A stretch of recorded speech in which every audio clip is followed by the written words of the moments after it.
यथार्थ मोक्ष पथ।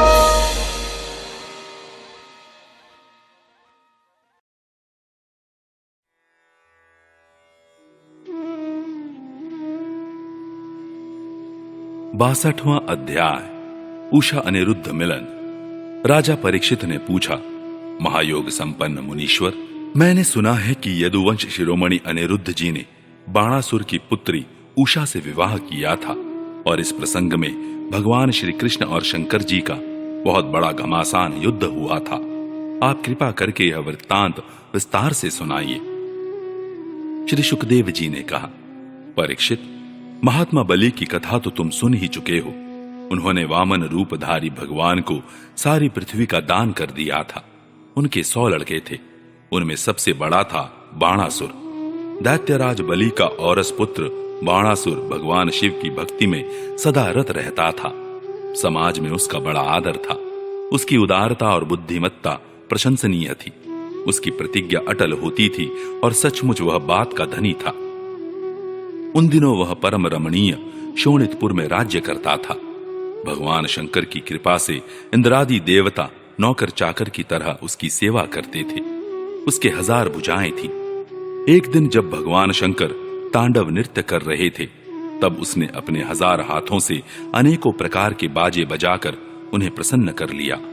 सचमुच भगवान शंकर बड़े ही भक्त वत्सल और शरणागत रक्षक हैं। समस्त भूतों के एकमात्र स्वामी प्रभु ने बाणासुर से कहा, तुम्हारी जो इच्छा हो मुझसे मांग लो। बाणासुर ने कहा, भगवान, आप मेरे नगर की रक्षा करते हुए यहीं रहा करें। एक दिन बल पौरुष के घमंड में चूर बाणासुर ने अपने समीप ही स्थित भगवान शंकर के चरण कमलों को सूर्य के समान चमकीले मुकुट से छूकर प्रणाम किया और कहा, देवाधिदेव, आप समस्त चराचर जगत के गुरु और ईश्वर हैं। मैं आपको नमस्कार करता हूं। जिन लोगों के मनोरथ अब तक पूरे नहीं हुए हैं, उनको पूर्ण करने के लिए आप कल्प वृक्ष हैं। भगवान, आपने मुझे 1000 भुजाएं दी हैं, परंतु वे मेरे लिए केवल भार रूप हो रही हैं, क्योंकि त्रिलोकी में आपको छोड़कर मुझे अपनी बराबरी का कोई वीर योद्धा ही नहीं मिलता जो मुझसे लड़ सके। आदिदेव, एक बार मेरी बाहों में लड़ने के लिए इतनी खुजलाहट हुई कि मैं दिग्गजों की ओर चला, परंतु वे भी डर के मारे भाग खड़े हुए। उस समय मार्ग में अपनी बाहों की चोट से मैंने बहुत से पहाड़ों को तोड़ फोड़ डाला था। बाणासुर की यह प्रार्थना सुनकर भगवान शंकर ने तनिक क्रोध से कहा, रे मूढ़, जिस समय तेरी ध्वजा टूटकर गिर जाएगी, उस समय मेरे ही समान योद्धा से तेरा युद्ध होगा और वह युद्ध तेरा घमंड चूर चूर कर देगा। परीक्षित, बाणासुर की बुद्धि इतनी बिगड़ गई थी कि भगवान शंकर की बात सुनकर उसे बड़ा हर्ष हुआ और वह अपने घर लौट गया। अब वह मूर्ख भगवान शंकर के आदेशानुसार उस युद्ध की प्रतीक्षा करने लगा जिसमें उसके बलवीर्य का नाश होने वाला था। परीक्षित, बाणासुर की एक कन्या थी। उसका नाम था उषा। अभी वह कुमारी ही थी। एक दिन स्वप्न में उसने देखा कि परम सुंदर अनिरुद्ध जी के साथ मेरा समागम हो रहा है। आश्चर्य की बात तो यह थी कि उसने अनिरुद्ध जी को न तो कभी देखा था और न सुना ही था। स्वप्न में ही उन्हें न देखकर वह बोल उठी, प्राण प्यारे, तुम कहां हो? और उसकी नींद टूट गई। वह अत्यंत विह्वलता के साथ उठ बैठी और यह देखकर कि मैं सखियों के बीच में हूं, बहुत ही लज्जित हुई। परीक्षित, बाणासुर के मंत्री का नाम था कुंभांड। उसकी एक कन्या थी जिसका नाम था चित्रलेखा। उषा और चित्रलेखा एक दूसरे की सहेलियां थीं। चित्रलेखा ने उषा से कौतूहलवश पूछा, सुंदरी, राजकुमारी, मैं देखती हूं कि अभी तक किसी ने तुम्हारा पाणी ग्रहण भी नहीं किया है। फिर तुम किसे ढूंढ रही हो और तुम्हारे मनोरथ का क्या स्वरूप है? उषा ने कहा, सखी, मैंने स्वप्न में एक बहुत ही सुंदर नवयुवक को देखा है। उसके शरीर का रंग सांवला सांवला सा है, नेत्र कमल दल के समान है, शरीर पर पीला पीला पीतांबर फहरा रहा है, भुजाएं लंबी लंबी हैं और वह स्त्रियों का चित्त चुराने वाला है। उसने पहले तो अपने अधरों का मधुर मधु मुझे पिलाया, परंतु मैं उसे अघाकर पी ही न पाई थी कि वह मुझे दुख के सागर में डालकर न जाने कहां चला गया। मैं तरसती ही रह गई। सखी, मैं अपने उसी प्राणवल्लभ को ढूंढ रही हूं। चित्रलेखा ने कहा, सखी, यदि तुम्हारा चित्त चोर त्रिलोकी में कहीं भी होगा और उसे तुम पहचान सकोगी तो मैं तुम्हारी विरह व्यथा अवश्य शांत कर दूंगी। मैं चित्र बनाती हूं, तुम अपने चित्त चोर प्राण वल्लभ को पहचान कर बतला दो, फिर वह चाहे कहीं भी होगा मैं उसे तुम्हारे पास ले आऊंगी। यों कहकर चित्रलेखा ने बात की बात में बहुत से देवता, गंधर्व, सिद्ध, चारण, पन्नग, दैत्य, विद्याधर, यक्ष और मनुष्यों के चित्र बना दिए। मनुष्यों में उसने वृषणिवंशी वसुदेव जी के पिता शूर, स्वयं वसुदेव जी, बलराम जी और भगवान श्री कृष्ण आदि के चित्र बनाए। प्रद्युम्न का चित्र देखते ही उषा लज्जित हो गई। परीक्षित, जब उसने अनिरुद्ध का चित्र देखा तब तो लज्जा के मारे उसका सिर नीचा हो गया। फिर मंद मंद मुस्कुराते हुए उसने कहा, मेरा वह प्राण वल्लभ यही है, यही है। परीक्षित, चित्रलेखा योगिनी थी। वह जान गई कि ये भगवान श्री कृष्ण के पौत्र हैं। अब वह आकाश मार्ग से रात्रि में ही भगवान श्री कृष्ण के द्वारा सुरक्षित द्वारकापुरी में पहुंची। वहां अनिरुद्ध जी बहुत ही सुंदर पलंग पर सो रहे थे। चित्रलेखा योग सिद्धि के प्रभाव से उन्हें उठाकर शोणितपुर ले आई और अपनी सखी उषा को उसके प्रियतम का दर्शन करा दिया। अपने परम सुंदर प्राण वल्लभ को पाकर आनंद की अधिकता से उसका मुख कमल प्रफुल्लित हो उठा और वह अनिरुद्ध जी के साथ अपने महल में विहार करने लगी। परीक्षित, उसका अंतःपुर इतना सुरक्षित था कि उसकी ओर कोई पुरुष झांक तक नहीं सकता था। उषा का प्रेम दिन दूना रात चौगुना बढ़ता जा रहा था। वह बहुमूल्य वस्त्र, पुष्पों के हार, इत्र फुलेल, धूप दीप, आसन आदि सामग्रियों से, सुमधुर पेय, भोजन और भक्ष्य पदार्थों से तथा मनोहर वाणी एवं सेवा शुश्रूषा से अनिरुद्ध जी का बड़ा सत्कार करती। उषा ने अपने प्रेम से उनके मन को अपने वश में कर लिया। अनिरुद्ध जी उस कन्या के अंतःपुर में छिपे रहकर अपने आप को भूल गए। उन्हें इस बात का भी पता न चला कि मुझे यहां आए कितने दिन बीत गए। परीक्षित, यदुकुमार अनिरुद्ध जी के सहवास से उषा का कुंवारापन नष्ट हो चुका था। उसके शरीर पर ऐसे चिन्ह प्रकट हो गए जो स्पष्ट इस बात की सूचना दे रहे थे और जिन्हें किसी प्रकार छिपाया नहीं जा सकता था। उषा बहुत प्रसन्न भी रहने लगी। पहरेदारों ने समझ लिया कि इसका किसी न किसी पुरुष से संबंध अवश्य हो गया है। उन्होंने जाकर बाणासुर से निवेदन किया, राजन, हम लोग आपकी अविवाहिता राजकुमारी का जैसा रंग ढंग देख रहे हैं वह आपके कुल पर बट्टा लगाने वाला है। प्रभु, इसमें संदेह नहीं कि हम लोग बिना क्रम टूटे रात दिन महल का पहरा देते रहते हैं। आपकी कन्या को बाहर के मनुष्य देख भी नहीं सकते, फिर भी वह कलंकित कैसे हो गई, इसका कारण हमारी समझ में नहीं आ रहा है। परीक्षित, पहरेदारों से यह समाचार जानकर कि कन्या का चरित्र दूषित हो गया है, बाणासुर के हृदय में बड़ी पीड़ा हुई। वह झटपट उषा के महल में जा धमका और देखा कि अनिरुद्ध जी वहां बैठे हुए हैं। प्रिय परीक्षित, अनिरुद्ध जी स्वयं कामावतार प्रद्युम्न जी के पुत्र थे। त्रिभुवन में उनके जैसा सुंदर और कोई न था।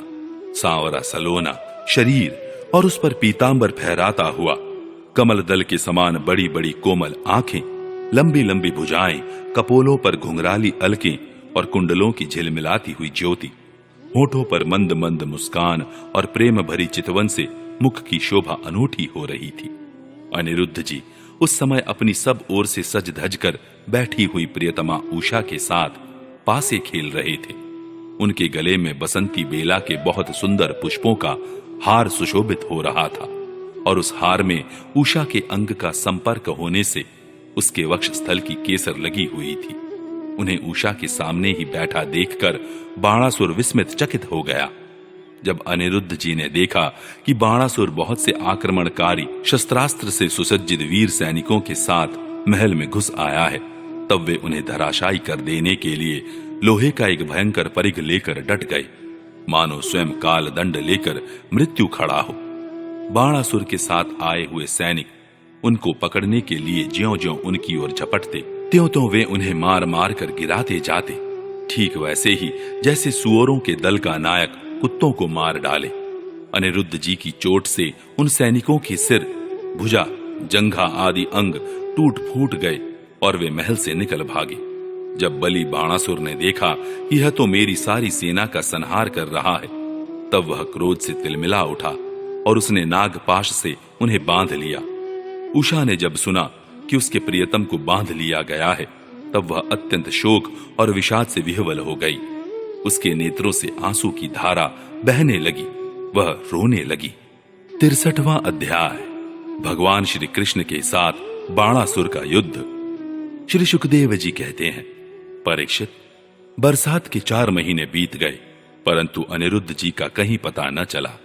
उनके घर के लोग इस घटना से बहुत ही शोकाकुल हो रहे थे। एक दिन नारद जी ने आकर अनिरुद्ध का शोणितपुर जाना, वहां बाणासुर के सैनिकों को हराना और फिर नागपाश में बांधा जाना, यह सारा समाचार सुनाया। तब श्री कृष्ण को ही अपना आराध्य देव मानने वाले यदुवंशियों ने शोणितपुर पर चढ़ाई कर दी। अब श्री कृष्ण और बलराम जी के साथ उनके अनुयायी सभी यदुवंशी प्रद्युम्न, सात्यकी, गद, साम, सारण, नंद, उपनंद और भद्र आदि ने 12 अक्षौहिणी सेना के साथ व्यूह बनाकर चारों ओर से बाणासुर की राजधानी को घेर लिया। जब बाणासुर ने देखा कि यदुवंशियों की सेना नगर के उद्यान, परकोटों, बुर्जों और सिंह द्वारों को तोड़ फोड़ रही है, तब उसे बड़ा क्रोध आया और वह भी 12 अक्षौहिणी सेना लेकर नगर से निकल पड़ा। बाणासुर की ओर से साक्षात भगवान शंकर वृषभ राजनंदी पर सवार होकर अपने पुत्र कार्तिकेय और गणों के साथ रणभूमि में पधारे और उन्होंने भगवान श्री कृष्ण तथा बलराम जी से युद्ध किया। परीक्षित, वह युद्ध इतना अद्भुत और घमासान हुआ कि उसे देखकर रोंगटे खड़े हो जाते थे। भगवान श्री कृष्ण से शंकर जी का और प्रद्युम्न से स्वामी कार्तिक का युद्ध हुआ। बलराम जी से कुंभांड और कूपकर्ण का युद्ध हुआ। बाणासुर के पुत्र के साथ सांब और स्वयं बाणासुर के साथ सात्यकी भिड़ गए। ब्रह्मा आदि बड़े बड़े देवता, ऋषि मुनि, सिद्धचारण, गंधर्व, अप्सराएं और यक्ष विमानों पर चढ़ चढ़कर युद्ध देखने के लिए आ पहुंचे। भगवान श्री कृष्ण ने अपने शारंग धनुष के तीखी नोक वाले बाणों से शंकर जी के अनुचरों भूत, प्रेत, प्रमथ, गुह्य, डाकिनी, यातुधान, वेताल, विनायक, प्रेतगण, मातृगण, पिशाच, कूष्मांड और ब्रह्म राक्षसों को मार मार कर खदेड़ दिया। पिनाकपाणी शंकर जी ने भगवान श्री कृष्ण पर भांति भांति के अगणित अस्त्र शस्त्रों का प्रयोग किया, परंतु भगवान श्री कृष्ण ने बिना किसी प्रकार के विस्मय के उन्हें विरोधी शास्त्रास्त्रों से शांत कर दिया। भगवान श्री कृष्ण ने ब्रह्मास्त्र की शांति के लिए ब्रह्मास्त्र का, वायव्यास्त्र के लिए पार्वतास्त्र का, आग्नेयास्त्र के लिए पर्जन्यास्त्र का और पाशुपतास्त्र के लिए नारायणास्त्र का प्रयोग किया। इसके बाद भगवान श्री कृष्ण ने जृंभणास्त्र से महादेव जी को मोहित कर दिया। वे युद्ध से विरत होकर जंभाई लेने लगे। तब भगवान श्री कृष्ण शंकर जी से छुट्टी पाकर तलवार, गदा और बाणों से बाणासुर की सेना का संहार करने लगे। इधर प्रद्युम्न ने बाणों की बौछार से स्वामी कार्तिक को घायल कर दिया। उनके अंग अंग से रक्त की धारा बह चली। वे रणभूमि छोड़कर अपने वाहन मयूर द्वारा भाग निकले। बलराम जी ने अपने मूसल की चोट से कुंभांड और कूपकर्ण को घायल कर दिया। वे रणभूमि में गिर पड़े। इस प्रकार अपने सेनापतियों को हताहत देखकर बाणासुर की सारी सेना तितर बितर हो गई। जब रथ पर सवार बाणासुर ने देखा कि श्री कृष्ण आदि के प्रहार से हमारी सेना तितर बितर और तहस नहस हो रही है, तब उसे बड़ा क्रोध आया।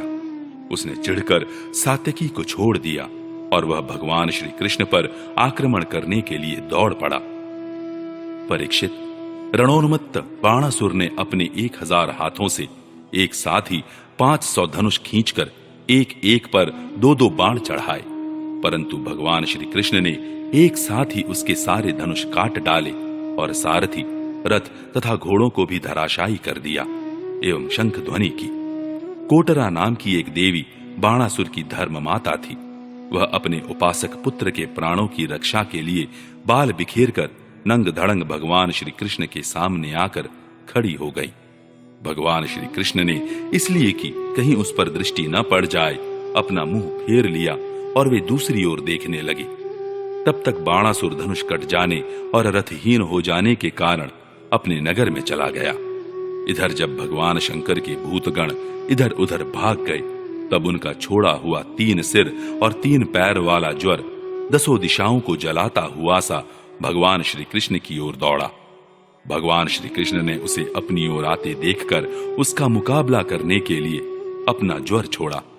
अब वैष्णव और माहेश्वर दोनों ज्वर आपस में लड़ने लगे। अंत में वैष्णव ज्वर के तेज से माहेश्वर ज्वर पीड़ित होकर चिल्लाने लगा और अत्यंत भयभीत हो गया। जब उसे अन्यत्र कहीं त्राण न मिला, तब वह अत्यंत नम्रता से हाथ जोड़कर शरण में लेने के लिए भगवान श्री कृष्ण से प्रार्थना करने लगा। ज्वर ने कहा, प्रभु, आपकी शक्ति अनंत है। आप ब्रह्मादि ईश्वरों के भी परम महेश्वर हैं। आप सबके आत्मा और सर्व स्वरूप हैं। आप अद्वितीय और केवल ज्ञान स्वरूप हैं। संसार की उत्पत्ति, स्थिति और संहार के कारण आप ही हैं। श्रुतियों के द्वारा आपका ही वर्णन और अनुमान किया जाता है। आप समस्त विकारों से रहित स्वयं ब्रह्म हैं। मैं आपको प्रणाम करता हूं। काल, दैव, कर्म, जीव, स्वभाव, सूक्ष्म भूत, शरीर, सूत्रात्मा, प्राण, अहंकार, एकादश, इंद्रियां और पंचभूत, इन सब का संघात लिंग शरीर और बीजांकुर न्याय के अनुसार उससे कर्म और कर्म से फिर लिंग शरीर की उत्पत्ति, यह सब आपकी माया है। आप माया के निषेध की परम अवधि हैं।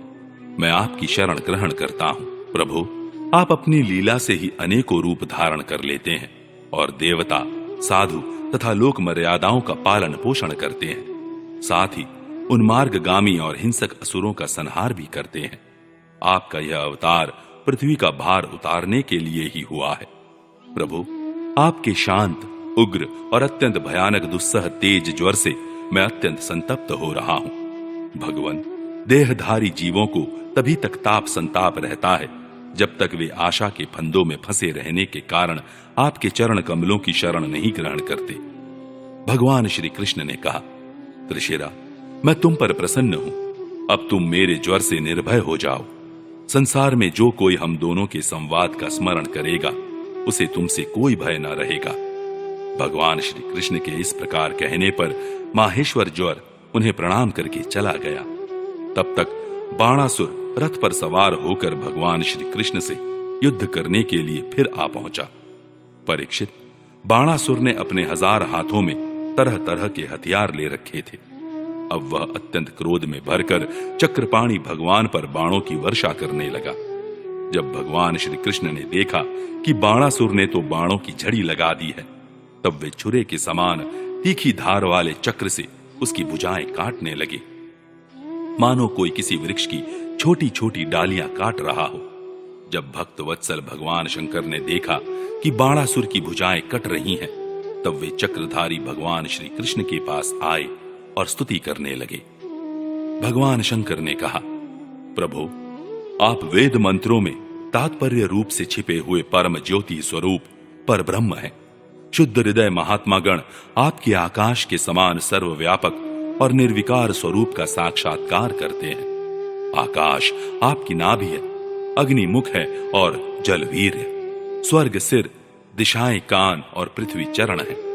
चंद्रमा मन, सूर्य नेत्र और मैं शिव आपका अहंकार हूं। समुद्र आपका पेट है और इंद्र भुजा। धान्यादि औषधियां रोम है। मेघ केश है और ब्रह्मा बुद्धि। प्रजापति लिंग है और धर्म हृदय। इस प्रकार समस्त लोक और लोकांतरों के साथ जिसके शरीर की तुलना की जाती है, वे परम पुरुष आप ही हैं। अखंड ज्योति स्वरूप परमात्मन, आपका यह अवतार धर्म की रक्षा और संसार के अभ्युदय अभिवृद्धि के लिए हुआ है। हम सब भी आपके प्रभाव से ही प्रभावान्वित होकर 7 भुवनों का पालन करते हैं। आप सजातीय, विजातीय और स्वगत भेद से रहित हैं।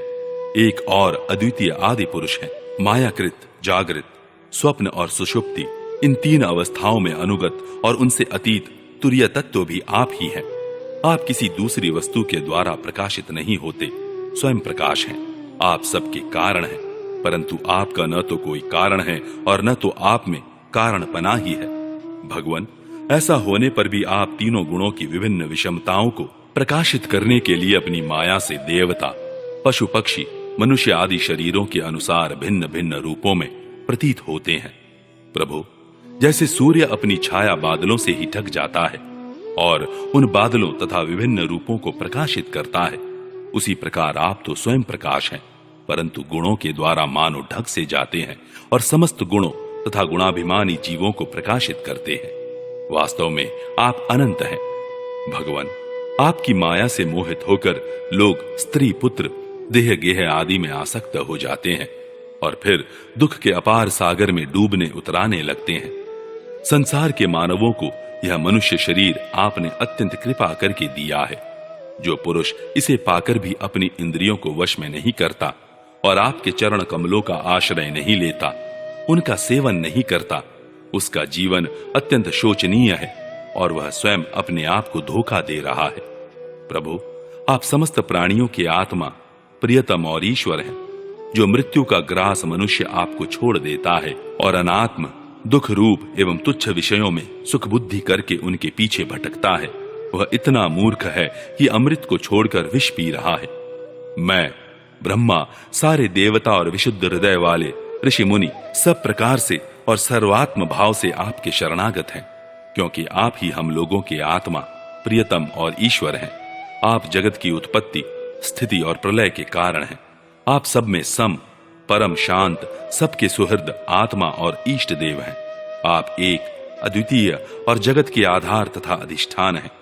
हे प्रभु, हम सब संसार से मुक्त होने के लिए आपका भजन करते हैं। देव, यह बाणासुर मेरा परम प्रिय, कृपा पात्र और सेवक है। मैंने इसे अभयदान दिया है।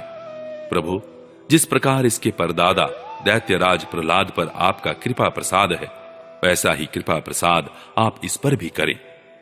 भगवान श्री कृष्ण ने कहा, भगवान, आपकी बात मानकर जैसा आप चाहते हैं मैं इसे निर्भय किए देता हूं। आपने पहले इसके संबंध में जैसा निश्चय किया था, मैंने इसकी भुजाएं काटकर उसी का अनुमोदन किया है।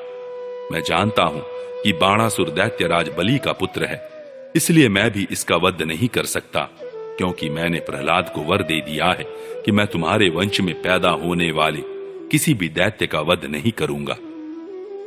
इसका घमंड चूर करने के लिए ही मैंने इसकी भुजाएं काट दी हैं।